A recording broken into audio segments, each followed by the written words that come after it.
Salam, hər vaxtınız xeyir olsun, əziz tamaşaçılar və dəyərli izləyicilərimiz. Səbrinizi Kisal İnternet Televiziyasının efirindən salamlayıram. Bizimlə siyasi baxış verişini izləyirsiniz, əziz tamaşaçılar. Cənab Prezident İlham Əliyev yanvarın 5-də yerli televiziya kanallarına verdiyi müsahibə ətrafında studiyamızın qonağı ilə həm söhbət olacağı qonağımız Milli Məclisin deputatı Bəhruz Məhərrəmovdur.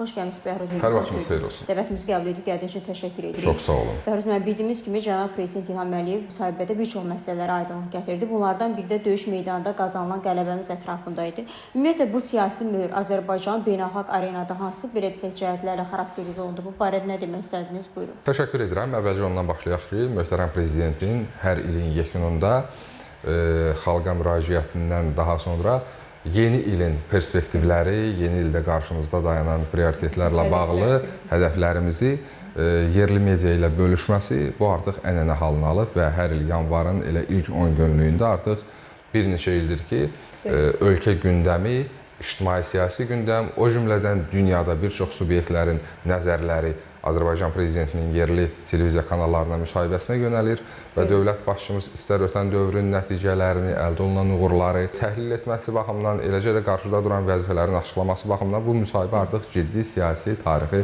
hadisəyə çevrilib. Əlbəttə, dövlət başçımız bu dəfə də demək olar ki, ölkənin milli maraqlarını əhatə edən, inkişaf aspektlərini əhatə edən, o cümlədən qarşıda duran problemlərin həlli yollarına baxışını ifadə edən bütün aspektləri bu müsahibəsində əhatə elədi və hər kəs üçün, necə deyərlər, bu müsahibədən sözün əsl mənasında bir pay çıxdı. Bizi sevənlər, bizi sevməyənlər, düşmənlərimiz və yaxud bizə artıq dost gözü ilə baxanlar, bunların hamısı üçün artıq kifayət qədər əhatəli bir baxış rakursu bu müsahibə ilə müəyyənləşdi. Dövlət başçımızın müsahibəsində heç şübhəsiz ki, mühüm məqamlardan biri yeni dövrün status quo-sudur, hansı ki, bunu məhz Cənab İlham Əliyevin özünün ifadə etdiyi kimi hərbi siyasi zəfərlərimizlə əldə etmişik. Amma Azərbaycan qələbəsi ilə yalnız hərbi siyasi qələbə qazanıb bir reallıq yaratmayıb, həm də Azərbaycan bütövlükdə qlobal mühit üçün bir dərs keçib. Dövlət başçımız açıq şəkildə ifadə etdi ki, bugün beynəlxalq hüquq əvəzinə artıq gücün hüququ var və bugün artıq həftəlik hətta proseslər onu göstərir ki, kim güclüdür, o da haqlıdır. Belə olan təqdirdə Azərbaycan güclü ola-ola həm də haqlı, özünü haqlı durumunu təmin edə, həm də ədalətini təmin etməklə beynəlxalq hüquq adına bir sözün əsl mənasında dastan yazdığını ortaya qoydu. Biz dövlət başçımızın da ifadə etdiyi kimi, hətta cənab Trump özü ona sual verib ki, nəyə dayandınız? Dövlət başçısı Azərbaycanın ədalətli dövlət olduğunu, müharibəni ədalətli müharibə apardığını və başqasının ərazi bütövlüyündə, başqasının suverenliyində bizim qəsd etmək niyyətimiz olmadığını bəyanatlarla yox, əməllə göstərir. Və bu mənada əlbəttə ki, yeni dövrün status quo-sunda Azərbaycan artıq həm də beynəlxalq hüquqa sadiq, ədalətli dövlət kimi öz mövqeyini qoruyub. Lakin, əgər beynəlxalq hüquq işləmirsə, eyni zamanda əgər beynəlxalq hüquq qaydalarına heç kim tabi olmaq istəmirsə, güc yolu ilə məsələlərin həllindən söhbət gedirsə, Azərbaycan kifayət qədər güclüdür. Və tam açıq, səmimi şəkildə deməliyik, Cənab İlham Əliyevin sayəsində güclüdür. Və güc əgər göstəricisi də Azərbaycan kifayət qədər güclü özünü göstərə bilib və istər ordunun gücü, müdafiə sənayesinin, iqtisadiyyatının gücü, xalq iqtidar birliyinin gücü dövlətlərarası münasibətlərdə bir mənalı şəkildə, bəli, bir mənalı şəkildə sabit olmayan, sabit investisiya mühiti olmayan, güclü ordusu olmayan, güclü siyasi iradəsi olmayan dövlətlə heç kim əməkdaşlıq etmək istəmir. Bugün dünyanın iri gücləri, hətta Trump açıq şəkildə bunu ifadə edir ki, biz güclərlə dost olmağı sevirik. Azərbaycanla Çin münasibətləri, Azərbaycanla Avropa münasibətləri, Azərbaycanla Amerika Birləşmiş Ştatları münasibəti, eləcə də həm iki tərəfli, həm çox tərəfli aspektlərdə biz Cənab İlham Əliyevin ötən dövrün uğurlarını, diplomatik uğurlarını, xarici siyasət sahəsində uğurlarını sadalayarkən gördük. Bunların hamısı məhz Azərbaycanın qazandığı qələbəsindən sonra yaranan yeni status quo-da, bəli, Azərbaycanın güclənən mövqeyindən doğub. Əvvəllər bizimlə bir masada oturmaq istəməyənlər, bugün böyük məmnuniyyətlə bizi masasının başında görmək istəyir. Bax, qeyd etdiyimiz o, sizin də verdiyiniz sualda ifadə olunan o qələbəmizdən doğan güc, əlbəttə ki, heç şübhəsiz ki, yeni reallıqların təməlini təşkil edir. Bəhruz müəllim, bildiyimiz kimi 2025-ci ilin avqustun 8-də Vaşinqtonda beləcə Amerika Birləşmiş Ştatları vasitəçiliyi ilə Azərbaycan-Ermənistan arasında sülh prosesinin paraflanması məsələsi beləcə gündəmdə idi. Ümumiyyətlə, hal-hazırda Azərbaycan-Ermənistan arasında sülh prosesində cari vəziyyət barədə fikirlərinizi öyrənmək istərdim. Bu məsələdə mən yenə möhtərəm prezidentin müsahibəsinə istinad etmək istəyirəm. Çünki dövlət başçısı əslində sülh istiqamətləri ilə bağlı kifayət qədər aydın praqmatik baxış nümayiş etdirdi və qeyd edildi ki, əslində ötən ilin avqust ayında Vaşinqtonda imzalanan sənədlə sülhün siyasi istiqamətdə əldə edə biləcəyimiz bütün aspektlərdə demək olar ki, nail olmuşuq, de facto sülhə nail olmuşuq, artıq atəş səsləri eşidilmir, artıq qarşılıqlı bu və ya digər formada sülh təşəbbüslərinin, xüsusən Azərbaycanın təşəbbüsləri üzərində qurulan sülh proseslərinin davamlılığına şahidlik edirik, kommunikasiyaların açılması istiqamətində real addımların atılmasına şahidlik edirik və dövlət başçımız da bu məsələləri öz nitqində kifayət qədər aydın məqamda ifadə etdi və digər çox mühüm məqam ondan ibarətdir ki, Azərbaycan sülh prosesində nəyə arzuluyurdusa, onu artıq realizə edə bildi. Yəni, biri var, məsələn, biz Zəngəzur dəhlizinin realizəsini arzuluyuruq. Zəngəzur dəhlizinin realizəsi başqa istiqamətdə də, başqasının xeyrinə də açıla bilərdi. Azərbaycan burada son nəticədə kənar oyunçu kimi də nisbətən qala bilərdi. Amma Cənab İlham Əliyev elə bir konfigurasiya qurub ki, nəticə etibarilə sülh prosesinin gedişatı məhz Azərbaycanın istəyinə uyğun şəkildə davam edir. Eyni zamanda kommunikasiyaların açılması məhz Azərbaycanın şərtlərinə uyğun davam edir. Fəruz müəllim, siz Zəngəzur dəhlizinin açılması məsələsinə toxundunuz. Ümumiyyətlə, bu dəhlizin açılması təkcə Azərbaycan və Ermənistan üçün regionda deyil. Bəs dövlətlər arası münasibətlər, iqtisadi imkanları özünə necə etibar edə bilər? Dövlət başçımız Azərbaycanın iqtisadi, siyasi, diplomatik uğurlarını təhlil edərkən, xüsusən elə ilk suallardan biri Azərbaycanın beynəlxalq aləmdə, xarici siyasət kursunda qazandığı uğurlarla bağlı oldu və dövlət başçımız onları sadaladı. Təbii ki, burada ilk növbədə Amerika Birləşmiş Ştatları ilə münasibətlər timsalında biz buna baxdıq, Çin ilə münasibətlər timsalında baxdıq, o cümlədən Mərkəzi Asiya ilə münasibətlər timsalında, o cümlədən D8 ilə münasibətlər sistemində tamamilə yeni bir mərhələyə qoymuşuq və bunların hamısının təməlində heç şübhəsiz ki, məhz o verdiyiniz sualın təməlləri dayanır. Yəni, Azərbaycan ilk növbədə siyasi, iqtisadi müstəqilliyini tam şəkildə qazanmaqla artıq elə bir müstəqil gücə çevrilib ki, digər güclərin də burada maraqlarını uzlaşdıra bilir. Məsələn, əgər Çinin Azərbaycanla Zəngəzur dəhlizi ilə bağlı, eyni zamanda Azərbaycanın təqdim etdiyi orta dəhlizin Azərbaycan segmenti kimi baxmalıyıq buna, Ermənistan segmenti faktiki yoxdur. Belə olan təqdirdə Çini biz bu istiqamətdə iqtisadi maraqlarını təmin edə bilməsəydik, mühüm axına çevrilə bilməsəydik, Cənab İlham Əliyevə iqtibas etsək, əlbəttə ki, Çinlə Azərbaycan nə strateji müttəfiq ola bilməzdi, nə də daha sonraki ildə, yəni ötən il, hərtərəfli strateji əməkdaşlıqla bağlı müqavilə imzalaya bilməzdi. Eyni zamanda Amerika Birləşmiş Ştatları Azərbaycanın artan gücü və imkanları hesabına bu bölgədə maraqlarının yalnız Azərbaycan və Cənab İlham Əliyevlə əməkdaşlıq şəraitində təmin edəcəyinə əmin olmasaydı, heç vaxt biz bugün Amerika Birləşmiş Ştatları ilə strateji tərəfdaşlıqla bağlı işçi qrupunun işinə şahidlik etməzdik. Yəni, bu reallıqlar birmənalı şəkildə əlbəttə Cənab İlham Əliyevin elə uzlaşdırılmış formatında inkişaf edir ki, bəli, bir mənalı bu həm uğurlu xarici siyasət kursu, həm Azərbaycanın hərbi siyasi qələbələrindən doğan reallıq və ən əsası isə Cənab İlham Əliyevin qətiyyəti ilə bu ölkədə təmin etdiyi təhlükəsiz şərait, bu ölkədə xalq iqtidar birliyi, vahid bir nümunənin yaradılması, əlbəttə ki, bütün bunlar bizi etibarlı tərəfdaşa çevrilir, həm də bizimlə əməkdaşlıq artıq yalnız qlobal nüfuz məsələsi deyil, həm də ən sadəsindən yanaşlıq, həm də çox faydalıdır. İqtisadi cəhətdən bizimlə əməkdaşlıq etmək həm də çox faydalıdır və bu özlüyündə bugün dünya... Özünə yeni bir imkanlar edir. Əlbəttə, dünya iqtisadiyyat üzərində qurulub, iqtisadi imkanlarını artırmaq, maraqlarını təmin etmək istəyən bərabər hüquqlu əsaslarda əlbəttə ki, Azərbaycanın bu yaratdığı status quo-dan təbii ki, görüb bir mənalı şəkildə özünün müsbət mənada payını almaq istəyir. 9-7-ci düzəlişin faktiki olaraq aradan qaldırılması Azərbaycanın belə etsək, ümumiyyətlə güc baxımından necə xarakterizə edə bilərsiniz? Əslində 9-7-ci düzəlişə əgər bir zamanlar biz iqtisadi imkan kimi baxırdıqsa, hansı ki büdcəmiz boş idi, Azərbaycanın ehtiyatları xatırlayırsınız, AXC müsavat ünsürləri tərəfindən tam şəkildə talanmışdı. Belə olan təqdirdə, belə bir vəziyyətdə AXC müsavat ünsürlərinin Cənab İlham Əliyevin də ifadə etdiyi kimi xarici siyasət kursunun böyük uğursuzluğu şəraitində 9-7-ci düzəliş qəbul olundu və o dövrdə heç Azərbaycan Xarici İşlər Naziri, Azərbaycan Xarici Siyasət İdarəsinə rəhbərlik edənlər, o dövrki Azərbaycan rəhbərinin bu prosesin mahiyyətində belə xəbəri olmadı.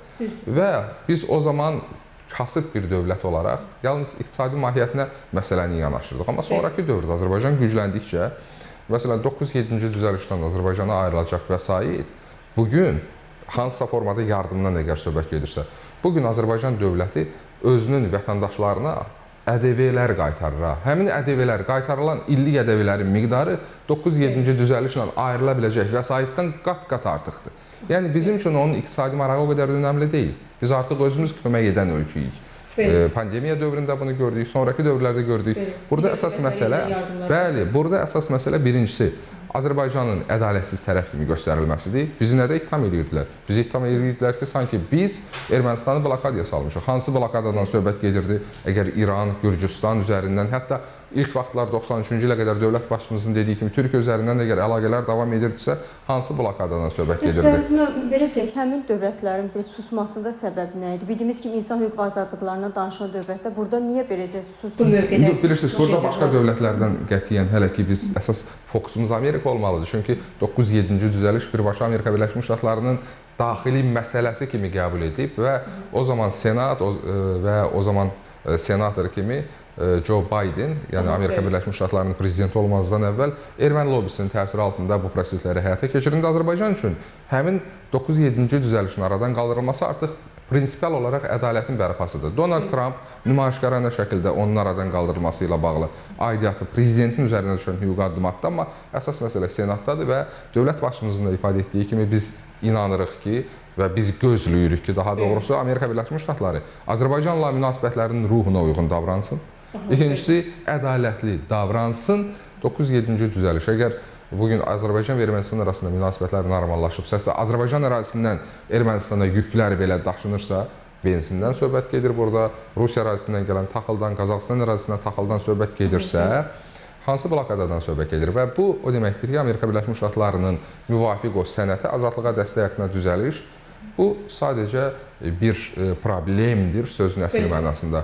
Bu bir münaqişə mənbəyi sayıla bilər. Bölgədəki reallıqları, o cümlədən Amerika Birləşmiş Ştatlarının özünün hesablaşdığı reallıqları qəbul etməmək deməkdir ki, onun aradan qaldırılması əslində həm də Amerika Birləşmiş Ştatları adına mühüm bir addım ola bilər. Ümumiyyətlə, Azərbaycan D8 təşkilatından yeni üzv seçilməsi bu barədə fikirləriniz necədir? Bilirsiniz ki, dövlət başçımız ötən ilin əsas uğurlarından biri kimi D8 uğurunu göstərdi. Bilirsiniz, D8 kifayət qədər mühüm, önəmli bir təsisatdır. Həm əhali sayı baxımından, həm yerləşdiyi coğrafiya baxımından dünyanın sərvətlərinin böyük bir qismi bu ərazidə yerləşir. Belə olan təqdirdə və nəzərə alaq ki, D8 uzun dövr ərzində yaranandan sonra heç bir üzv qəbul etməyib. Amma Azərbaycanın yaratdığı yeni reallıq, Cənab İlham Əliyevin şəxsi nüfuzu, qlobal miqyasda təsir imkanına malik qlobal miqyaslı lider kimi özünü doğrultması fonunda Azərbaycanın D8-ə qəbul edilməsi, bəli, biz tərəfindən çox yüksək qiymətləndirilir, bizə böyük etimaddır, amma eyni zamanda D8-in özünün ayaqda durması üçün Azərbaycana, Azərbaycan liderinin təcrübəsinə bir ehtiyacdır. Ehtiyac yarandığını göstərir və təbii ki, bu Azərbaycanın böyük uğurudur. Bu bizim üçün növbəti bir platformadır. Biz hər zaman əməkdaşlığın yeni platformalarını axtarırıq. O cümlədən də D8 kimi özünü doğrultmuş bir təsisatda aparıcı dövlətlərdən birinə çevrilmək, bu özlüyündə, bəli, əlbəttə, dövlət başçımızın xarici siyasət kursunun böyük uğurudur. Azərbaycanla Çin arasında imzalanmış biz hər tərəfli strateji tərəfdaşlıq bəyannaməsi Azərbaycanın yeni bir uğuru kimi qiymətləndirilir. Bu barədə nə demək istərdiniz? Cənab İlham Əliyev də bu barədə kifayət qədər ətraflı danışdı. Bilirsiniz, Azərbaycanla Çin arasında münasibətlərin dərinləşməsi bu bizim konstitusiyon niyyətimizdir. Yəni biz konstitusiyon niyyət olaraq bəyan etmişik ki, ümumbəşəri dəyərlərə sadiq qalaq və bütün dünya xalqları ilə sülh, əmin-amanlıq şəraitində yaşayaq, bu istiqamətdə əməkdaşlıq edək. O cümlədən də Çindir. Amma Çin-Azərbaycan əməkdaşlığı özlüyündə çox mürəkkəb bir xarakterə malikdir. Yəni, nəzərə alsaq ki, Çin bugün dünyanın qütblərindən biridir. Azərbaycan dünyanın digər qütbləri ilə kifayət qədər yaxşı əlaqələrə malikdir. Xüsusən Trump dövründə Amerika Birləşmiş Ştatları ilə münasibətlərimizin inkişaf etdiyi bir təqdirdə belə bir zamanda Çinlə münasibətləri dərinləşdirmək, Amerika ilə münasibətləri balanslı şəkildə dərinləşdirmək, bu Azərbaycanın xarici siyasət kursunun çox vektorlığının sözün əsl mənasında təntənəsidir. Çin dünyanın yüksələn ulduzudur, aparıcı qüvvəsidir. Çinlə Azərbaycan arasında, bəli, tam mənada qlobal gücdür. İndi ictimaiyyət üçün açıqlanmayan məlumatlar var. Cənab İlham Əliyevin də ifadə etdiyi kimi hərbi sənaye sahəsində bizim çox ciddi uğurlarımız var. Birgə müəssisələrimiz və s. bu istiqamətdə hansı formada sonraki dövrlərdə açıqlama veriləcəksə, bunu biz nəticələrini görəcəyik. Eyni zamanda iqtisadi cəhətdən orta dəhlizin başlanğıcı mənbəyi məhz Çindir və orta dəhlizin ən vacib segmentlərindən biri, bəlkə də birincisi Asiya ilə Avropanın kəsişməsində Azərbaycandır. Əməkdaşlığımızın aspektləri genişdir. İstiqamətlər kifayət qədər mühüm istiqamətlərdir. Amma məsələ ondan ibarət ki, bu münasibətlər xaotik inkişaf etmir. Hər iki liderin rəhbərliyi altında tamamilə kommunikasiya və eyni zamanda qarşılıqlı İqtisadi maraqların, imkanlar. bəli, qarşılıqlı maraqların, iqtisadi, siyasi, sosial maraqların təmin olunduğu, layihələrin icra olunduğu bir münasibətlər sisteminə çevrilib və iş orası Azərbaycan və Çin arasında münasibətlərin səviyyəsi artıq illərlə yox, aylarla görünən səviyyədə, hər ay növbəti mərhələyə qədəm qoyan bir səviyyədə inkişaf etməkdədir. Bəhruz müəllim, yenidən qurma işləri barədə fikirlərinizi öyrənmək istəyirdik. Bildiyimiz kimi 44 günlük Vətən müharibəsində əldə edilən zəfərdən sonra Qarabağda və Şərqi Zəngəzurda geniş miqyaslı şəkildə bərpa quruculuq işləri aparılıb. Ümumiyyətlə bu bərpa quruculuq işləri beləcə bir infrastruktur layihələri, bir şəhərlərin bərpası deyil, milli kimliyin formalaşması baxımından necə xarakterizə edərdiniz? Bilirsiniz, bu doğrudan da Azərbaycan prezidentinin tarix yazması deməkdir. Qarabağın və Şərqi Zəngəzurun ərazisi bütövlükdə BMT-yə üzv olan dövlətlərin 70-dən daha böyükdür və burada kifayət qədər ciddi nüfuzlu dövlətlər var ki, məsələn Sloveniya ərazisi və yaxud da Livan ərazisi Qarabağ və Şərqi Zəngəzurun ərazisindən daha kiçikdir. Biz təsəvvür edin, Livan ölçüdə, Sloveniya ölçüdə bir ərazini yenidən sıfırdan qururuq və üstəlik biz boş səhrada orada hansısa binalar, yaşayış məskənləri salmırıq. Biz minalarla çirklənmiş ərazilərdə yenidən həyat qaytarırıq ora. İkincisi, orada əvvəllər Azərbaycan ənənələri olub, Azərbaycan tarixi olub, bizim orada qəbirstanlıqlarımız var. Biz o memarlıq, mədəni ruhumuz var. Biz onların ora qaytarıldığına şahidlik edirik və təsadüfi deyil ki, ötən dövrdə qazanılan uğurların formulunu Cənab İlham Əliyev bu cür açıqladı ki, biz heç kimi tələsdirmirik orada. Əsas odur ki, keyfiyyətli iş olsun və iş orasıdır ki, biz tələsməyə, keyfiyyətli işin ortaya qoyulduğuna həm də çox intensiv formatda şahidlik edirik. Cəmi 5 il artıq 70 mindən çox insan o ərazidə yaşayır. Artıq 100-dən çox yaşayış məskəninin, 12-dən çox şəhərin, İnsanlar həyat və şəraitində yaşayışdırılması 12-dən çox şəhərin artıq sənədləşmə, müvafiq layihələndirmə işləri həyata keçirilib. Artıq orada köç, məsələn, Ağdamda artıq insanlar yaşayır, Füzulidə insanlar yaşayır, Laçında insanlar yaşayır və Azərbaycan yalnız orada şəhər xatirinə şəhər salmayıb, köç xatirinə köç reallaşdırmayıb. Ora ləyaqətli köç qaytarılıb, həyata keçirilib. Ora sözün əsl mənasında təhlükəsiz bir mühit formalaşıb və bir də həmin bölgənin əsl sahibinin kim olduğunu bütün dünyaya nümayiş etdirə biləcək bir situasiya formalaşıb. Bəhruz müəllim, ümumiyyətlə növbəti sualımız ağıllı kənd və ağıllı şəhər konsepsiyaları ətrafında bərpa olunan enerji mənbələri barədə olacaqdır. Bildiyimiz kimi infrastruktur layihələrdə belə desək bərpa olunan enerji mənbələrindən külək enerjisi, günəş enerjiləri daha çox istifadə olunur. Bu barədə nə demək istərdiniz? Əslində bu da Azərbaycanın böyük uğurlarından biridir. İlk növbədə ona görə ki, Azərbaycan Respublikası böyük quruculuq bərpa prosesini yalnız, əgər söhbət mən hələ yalnız Qarabağ, Şərqi Zəngəzura fokuslanıram, biz yalnız ənənəvi üsullara müraciət etməmişik. Məsələn, bugün əgər Qarabağ və Şərqi Zəngəzura biz Azərbaycanın mərkəzi büdcəsindən artıq enerji büdcəsindən söhbət gedir, elektrik enerjisi alan bir coğrafiya kimi baxmırıq. Bugün Qarabağ özü, Zəngəzur özü, Şərqi Zəngəzur artıq Azərbaycanın digər bölgələrinə istehsal etdiyi enerjinin artığını ötürə bilir. Yəni o dairəvi həlqəni biz təmin edə bilib cənab prezident. Biz buna şahidlik edirik.